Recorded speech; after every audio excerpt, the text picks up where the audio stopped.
आज का टॉपिक है कंसंट्रेशन ऑफ सॉल्यूशन, जो क्लास 11th का है। इसमें हम लोग पढ़ेंगे सॉल्यूशन को कैसे हम लोग डिफाइन करते हैं, सॉल्यूशन के क्या क्या पार्ट होते हैं, सॉल्यूशन के कितने टाइप होते हैं, और कंसंट्रेशन ऑफ सॉल्यूशन क्या होता है, उसके कितने यूनिट होते हैं। ये सारा हम जो है डिस्कस करेंगे इस वीडियो में। तो सबसे पहले हम लोग बात करते हैं सॉल्यूशन। आखिर में सॉल्यूशन है क्या? सॉल्यूशन जो है क्या होता है, देखिए हम लोग बात करते हैं फर्स्ट नंबर कंपोनेंट, और फिर हम लोग बात करते हैं फेज। दो फैक्टर हमारे पास है, एक होता है कंपोनेंट और एक है हमारे पास फेज। कंपोनेंट क्या होता है, इसे मान लीजिए सॉल्यूशन क्या है, एक तरह का मिक्सचर है।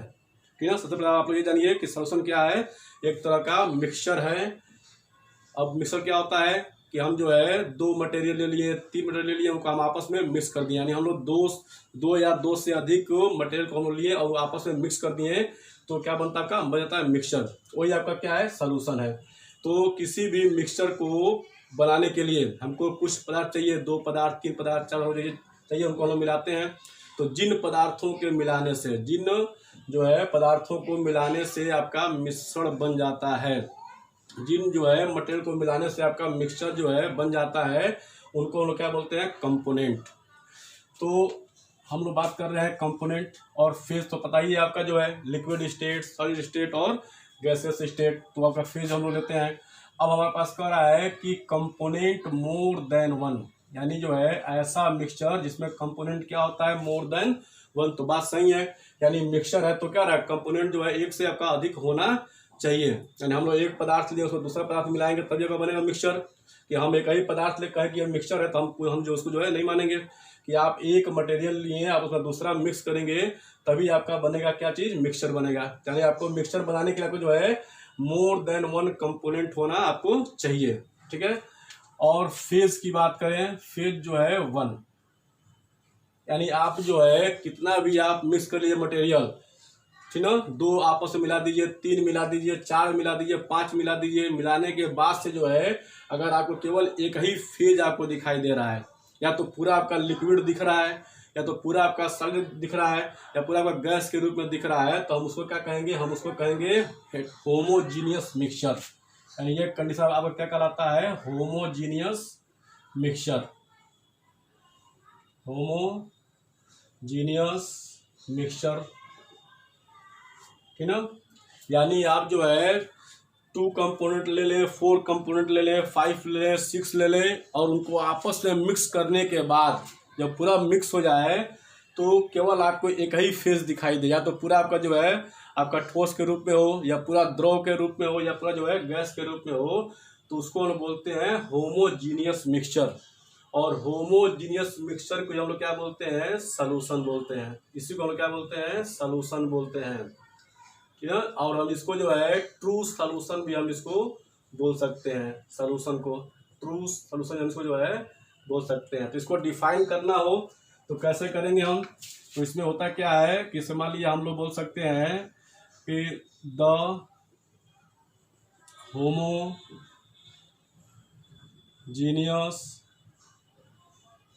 Mixture of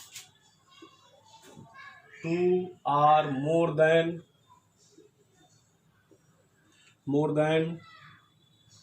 2 substances as called solution।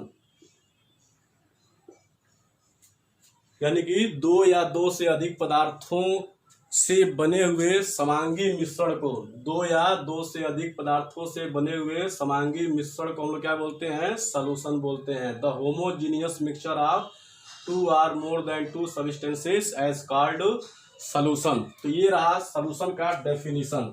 अब हम लोग आगे देखेंगे कि इसके पार्ट क्या क्या होते हैं। ठीक ना, इसको आप लोग जो है 9th क्लास में पढ़े होंगे, आप लोग को याद होगा। एक बार और आप लोग पढ़ लेंगे तो जो है पूरा क्लियर हो जाएगा।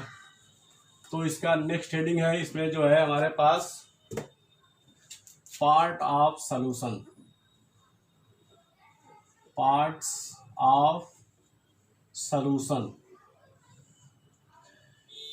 तो इसमें हम लोग बात करते हैं solid, liquid, solid liquid solution. यानी कि जो है हमारे पास एक ऐसा सॉल्यूशन है, एक ऐसा होमोजीनियस मिक्सचर है जो सॉलिड और लिक्विड से मिल करके बना हुआ है। यानी हम लोग लिक्विड लिए, उसमें हम लोग जो है सॉलिड जो है मिक्स कर दिए। तो यानी हमारे पास क्या है, सॉलिड लिक्विड एक सॉल्यूशन यानी कि होमोजीनियस मिक्सचर है।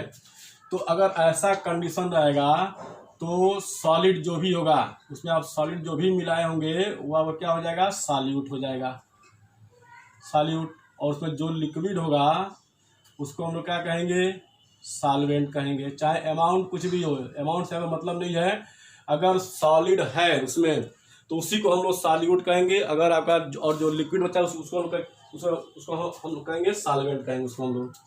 ठीक है।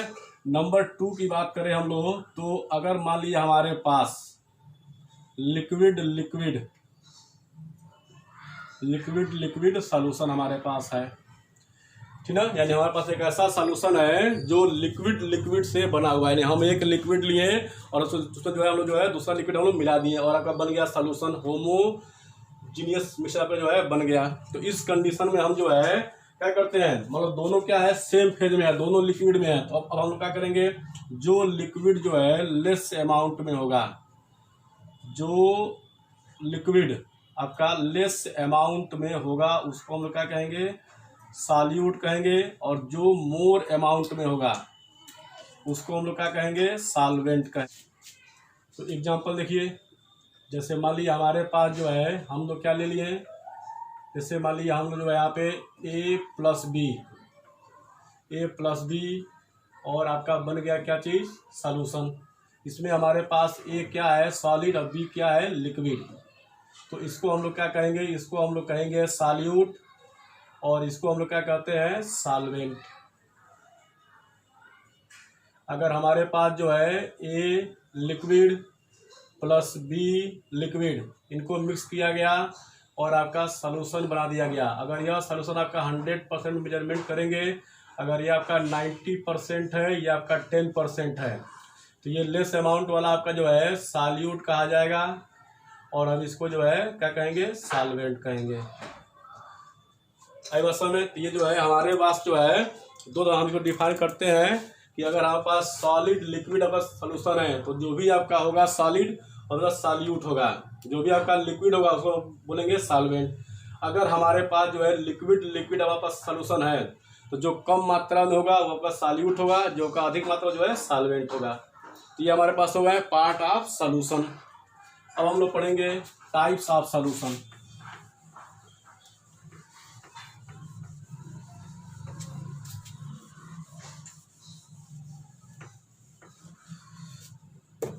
अब देखिए हमारे पास जो है नेक्स्ट हेडिंग है टाइप्स ऑफ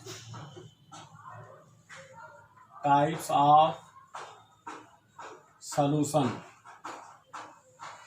तो फर्स्ट नंबर हमारे पास होता है based on number of component, based on number of component. पहला हमारे पास टाइप्स है कि यानी हम जो है नंबर ऑफ कंपोनेंट के बेस पर सॉल्यूशन कितने तरह के होते हैं ये हमको जानना है। तो पहला नंबर हमारे पास होता है binary solution. Binary solution first number. तो जैसा कि नाम से क्लियर हो रहा है कि यानी ऐसे सॉल्यूशन जिनमें क्या होते हैं, 2 कंपोनेंट होते हैं। यानी जो सॉल्यूशन जो है 2 घटकों से 2 कंपोनेंट से मिलकर बना होता है उसको क्या बोलते हैं हम लोग, उसको बोलते हैं हम लोग बाइनरी सॉल्यूशन। जैसे हम लोग बोल सकते हैं कि a प्लस बी और अगर बन गया क्या चीज़, सॉल्यूशन। यानी केवल इसमें 2 ही कंपोनेंट है, a और b है, इसको बोलते हैं हम लोग बाइनरी सॉल्यूशन। फिर हम जो है सेकेंड की बात करते हैं टर्नरी सॉल्यूशन। टर्नरी सॉल्यूशन तो जैसे कि नाम से दिख रहा है कि ऐसे सॉल्यूशन जो क्या होते हैं, 3 कंपोनेंट से बने होते हैं, 3 कंपोनेंट से बने होते हैं, उनको क्या बोलते हैं? Ternary solution. ठीक है, इसमें आपका एग्जांपल क्या हो जाएगा हमारे पास? A plus B plus C equal to solution. यानी कि ऐसा सॉल्यूशन जो 3 घटकों से मिलके बना हो, 3 कंपोनेंट से मिलके बना हो, उसको बोलते हैं क्या चीज? Ternary solution. नंबर 3 की बात करें हम लोग तो क्या होता है? पॉलिनरी सॉल्यूशन। पॉलिनरी सॉल्यूशन, इसमें हम जो है बात करने वाले हैं क्या चीज कि यानी ऐसा सॉल्यूशन जिसमें क्या होते हैं? More than 3 component, more than 3 component. यानी ऐसे सॉल्यूशन जिसमें क्या होते हैं? 3 से अधिक कंपोनेंट होते हैं, 4 कंपोनेंट से मिलकर बना हो, 5 कंपोनेंट से मिलकर बना हो, 6 कंपोनेंट से मिलकर बना हो, उसको हम लोग कहेंगे पॉलिनरी सॉल्यूशन। जैसे इसमें आपका एग्जांपल हो सकता है कि A plus B plus C plus D, यानी 4 कंपोनेंट है, तो हमारे पास क्या होगा? आपका होगा पॉलिनरी सॉल्यूशन होगा। फिर मान लीजिए हमारे पास क्या है? A plus B plus C plus D plus E, इसमें कितना हो गए? 5 कंपोनेंट हो गए हैं, तो ये हमारे पास क्या हो जाएगा? आप जो है आपका हो जाएगा पॉलिनरी सॉल्यूशन। तो ये हमारे पास जो है फर्स्ट कैटेगरी हो गई, ठीक है ना? कौन सा? Based on number of components. अब हम लोग आते हैं सेकेंड टाइप पे। सेकेंड टाइप पे जो है हम लोग क्या देखेंगे? सॉल्यूशन का जो है सेकेंड टाइप क्या होता है? Based on amount of solute. Number 2 है हमारे पास based on amount of solute. यानी किसी सॉल्यूशन में सॉल्यूट का अमाउंट कितना है, बहुत कम है कि बहुत जो है अधिक है, उसके बेस पर। तो इसमें हमारे पास फर्स्ट होता है डाइल्यूट सॉल्यूशन। डाइल्यूट सॉल्यूशन जिसको लोग शॉर्ट में बोलते हैं डिल सॉल्यूशन। डिल सॉल्यूशन हम इसको बोलते हैं। इसमें होता क्या है कि जो है सॉल्यूट एंड सॉल्वेंट का हम लोग कंपेयर करते हैं। यानी जिस सॉल्यूशन में सॉल्यूट का अमाउंट सॉल्वेंट के अमाउंट से बहुत कम हो, ठीक है, यानी ऐसा सॉल्यूशन जिसमें सॉल्यूट का अमाउंट सॉल्वेंट के कंपेयर में बहुत कम हो, तो उसको लोग क्या बोलते हैं? डाइल्यूट सॉल्यूशन बोलते हैं। जैसे मान लीजिए हमारे पास जो है एग्जांपल तो हम लोग देखें, कैसे मान लीजिए हमारे पास A और B 2 कंपोनेंट लिया गया और आपका बना दिया गया सॉल्यूशन। अब इसमें B जो है 90% है और ये हमारे पास A क्या है? 10% है। अब देखिए सॉल्वेंट के कंपेयर में सॉल्वेंट कितना है? बहुत कम है। ये कहाँ 90% है, ये कहाँ 10% है, काफी डिफरेंस है इसमें। तो इस तरह हमारे पास जो बना सॉल्यूशन इसको हम कहेंगे डाइल्यूट सॉल्यूशन। Dilute solution. इसी तरह जो है हमारे पास सेकेंड होता है कॉन्सेंट्रेट सॉल्यूशन। कॉन्सेंट्रेट सॉल्यूशन इसको हम बोलते हैं शॉर्ट फॉर्म में कॉन्क सॉल्यूशन। अब हम इसमें जो है फिर कंपेयर करेंगे सॉल्यूट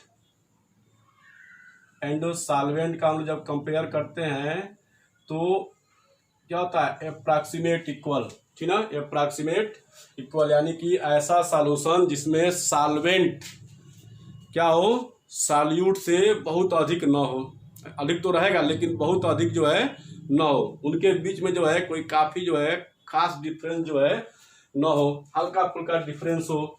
यानी हम ये कहें कि सॉल्यूट जो है लगभग सॉल्वेंट के बराबर है, लगभग सॉल्वेंट के बराबर है। जैसे मान लीजिए हमारे पास जो है एग्जांपल हम बोल सकते हैं कि A plus B equal to हमारे पास क्या हो गया? सॉल्यूशन। अगर B हमारे पास जो है कितना है? 55% है, यह पास क्या है? 45%। देखिए कम है ये, अधिक है ये, लेकिन इनके बीच में जो है इतना अधिक डिफरेंस तो नहीं दिख रहा है। डिफरेंस है लेकिन क्या है? कम डिफरेंस है। तो इसको लोग क्या बोलेंगे? कॉन्सेंट्रेट सॉल्यूशन कहेंगे। या थर्ड क्या है हमारे पास? Based on solubility solubility of solute,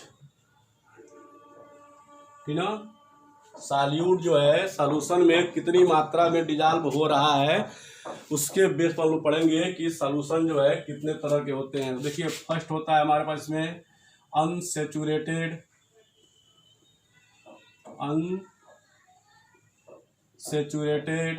solution. Second होता है हमारे पास सैचुरेटेड सॉल्यूशन। एंड थर्ड होता है सुपर सैचुरेटेड सॉल्यूशन।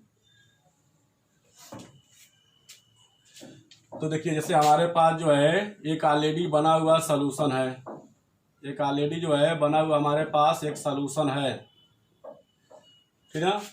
अब इसमें जो सॉल्यूट है उसी सॉल्यूट को और हम जो यहाँ पे ले लिए और उसका थोड़ा सा अमाउंट हम इसमें मिला दिए, तो क्या देखते हैं कि वो जो उसमें जो है पूरा जो है उसमें डिजॉल्व हो गया, पूरा उसमें जो है घुल मिल गया, कोई दिक्कत नहीं है। फिर हम क्या किए जो है थोड़ा और हम लोग सॉल्यूट ले लिए, तो वो भी क्या देखते हैं, वो भी जो उसमें जो है पूरा पूरा जो है घुल मिल गया, डिजॉल्व हो गया। फिर उसमें हम जो है और थोड़ी सी मात्रा में मिलाएं तो क्या देखते हैं वो भी उसमें जो है आपका डिजॉल्व हो गया। यानी सॉल्यूशन बनने के बाद से भी जो है, ठीक है, वाटर की इतनी क्षमता है कि वो जो है सॉल्यूट को और अधिक जो है अपने अंदर डिजॉल्व करता ही जा रहा है। यानी वो जो है अपने आप में संतुष्ट नहीं है, सेटिस्फाइड जो है नहीं है। यानी जब भी किसी भी सॉल्यूशन में सॉल्यूट का अमाउंट आपका डिजॉल्व होता रहेगा तब तक हम उसको जो कहेंगे अनसैचुरेटेड सॉल्यूशन। यानी जब तक सॉल्यूट उसमें डिजॉल्व होता रहेगा उसको हम लोग कहेंगे अनसैचुरेटेड सॉल्यूशन। आई बात समझ में। अब देखिए हमारे पास जो है उसी के आगे हम लोग बढ़ रहे हैं कि हमारे पास ऑलरेडी एक बना हुआ सॉल्यूशन है, इसमें जो सॉल्यूट था उसी सॉल्यूट को हम जो है दोबारा यहाँ पे ले लिए हैं, उसका थोड़ा सा अमाउंट मिलाएं, डिजॉल्व हो गया, तो उसको हम लोग कहेंगे अनसैचुरेटेड सॉल्यूशन। और हम लोग थोड़ा सा मिलाएं सॉल्यूट, तो भी आपका जो है डिजॉल्व हो गया, इसको हम क्या बोलेंगे, इसको हम बोलेंगे अनसैचुरेटेड सॉल्यूशन। थोड़ा सा और हम लोग अमाउंट इसमें मिलाएं, वो भी डिजॉल्व हो गया, तो इसको हम लोग कहेंगे क्या चीज, अनसैचुरेटेड सॉल्यूशन। अभी हमारे पास क्या दिख रहा है कि अब क्या अनसैचुरेटेड सॉल्यूशन है, ठीक ना। फिर हम उसमें थोड़ा सा और मात्रा मिलाएं तो क्या देते हैं, डू नॉट डिजॉल्व। यानी उसमें डिजॉल्व हुआ नहीं, वो नीचे आके जो यहाँ पे बैठ गया, सेटल डाउन बैठ गया। यानी अब हम लोग बोल सकते हैं कि सॉल्यूशन का जो वाटर है, इस सॉल्यूशन में जो सॉल्वेंट है वह जो है अपने आप में क्या हो गया, सेटिस्फाइड हो गया, उसको और अधिक जो है सॉल्यूट अब नहीं चाहिए, अब घुल नहीं पा रहा, नीचे बढ़ जा रहा है। यानी उसकी जितनी क्षमता थी उतना तो वो घोल लिया उसके अंदर, अब नहीं घोल पा रहा, नीचे बैठ गया, यानी वो संतुष्ट हो गया अपने आप में, जो है वो सेटिस्फाइड हो गया। तो उस समय हम इसको क्या बोलेंगे, इसको बोलेंगे सैचुरेटेड सॉल्यूशन बोलेंगे, ठीक है। यानी जब तक डिजॉल्व होता रहेगा सॉल्यूट, जब तक डिजॉल्व होता रहेगा उसको हम लोग कहेंगे अनसैचुरेटेड सॉल्यूशन। जैसे ही डिजॉल्व होना बंद हो गया, नीचे बैठने लगा सॉल्यूट, तो उसको हम लोग कहेंगे सैचुरेटेड सॉल्यूशन। अब देखिए थर्ड कंडीशन क्या है कि हमारे पास ऑलरेडी बना हुआ एक सॉल्यूशन है, ठीक है, इसमें हम जो है सॉल्यूट मिलाएं, ये हमारे पास क्या है, सॉल्यूट डिजॉल्व हो गया, इसको हम लोग क्या कहेंगे, अनसैचुरेटेड सॉल्यूशन। फिर जो है हम इसमें जो है क्या किए, थोड़ा सा और मिलाएं, वो भी आपको डिजॉल्व हो गया, तो क्या बोलेंगे, अनसैचुरेटेड सॉल्यूशन। फिर इसमें हम लोग थोड़ा और मिलाएं तो वो भी आपको डिजॉल्व हो गया, तो अनसैचुरेटेड सॉल्यूशन। फिर थोड़ा और मिलाएं, ठीक ना, तो क्या हुआ, अब वो जो है डिजॉल्व नहीं हुआ, नीचे आके जो है बैठ गया। अब इसका नाम क्या हो जाएगा, अब इसका नाम हो जाएगा सैचुरेटेड सॉल्यूशन। क्या किए हम जो है, अब हम इसको हीट कर दिए, हीट करने के बाद से जो है फिर जो है डिजॉल्व हो गया, ठीक ना। फिर हम इसको जो है डिजॉल्व हो गया हीट करने के बाद, यानी जब इसको हीट किए डिजॉल्व हो गया, उसके बाद से जो है फिर हम दोबारा और मिला देखते हैं कि अब जो है वो हीट करने पर भी उसमें डिजॉल्व हो रहा है कि नहीं हो रहा है। तो पहले तो हम घोले तो डिजॉल्व नहीं हुआ, नीचे बैठ गया, फिर हम उसको हीट किए, हीट करने के बाद से भी अब वो डिजॉल्व नहीं कर पा रहा अपने अंदर, हीट करने के बाद जो है वो अब जब नीचे बैठा ही रह रहा है वो। तो अब हम कहेंगे उसको हम बोलेंगे जो है सुपर सैचुरेटेड सॉल्यूशन, हम उसको जो है कहेंगे। इस तरह आपने क्या समझ लिया कि आपको जो है सैचुरेटेड क्या होता है, अनसेचुरेटेड क्या होता है जो है, सुपर सेचुरेटेड क्या होता है, आप लोग जो है समझ गए होंगे। हमारे पास based on osmotic pressure, osmotic pressure, osmotic pressure. अब इसमें जो है देखिए होता क्या है कि जो है इसमें हम जो है फर्स्ट लेते हैं आइसोटॉनिक सॉल्यूशन,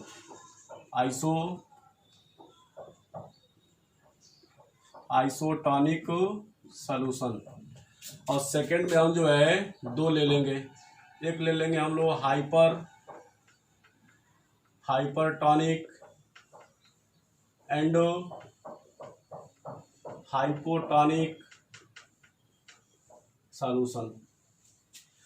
तो अब हम जो है यहाँ पे दो सॉल्यूशन लेंगे, हम लोग यहाँ पे जो है दो सॉल्यूशन लिए, सॉल्यूशन ए और सॉल्यूशन बी, ठीक ना, ले लिए दो सॉल्यूशन।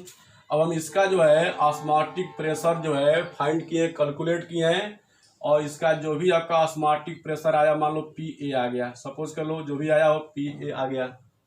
फिर हम जो है सॉल्यूशन बी का हम लोग ऑस्मोटिक प्रेशर फाइंड किए हैं, और उसका जो है क्या आया, पी बी आया, ठीक है। दोनों में कंपेयर किया गया तो यह पाया गया, क्या पाया गया कि पी ए जितना आया था उतनी वैल्यू क्या है, पी बी की भी है, यानी जितना ऑस्मोटिक प्रेशर ए का है उतना ही क्या है, बी का भी है।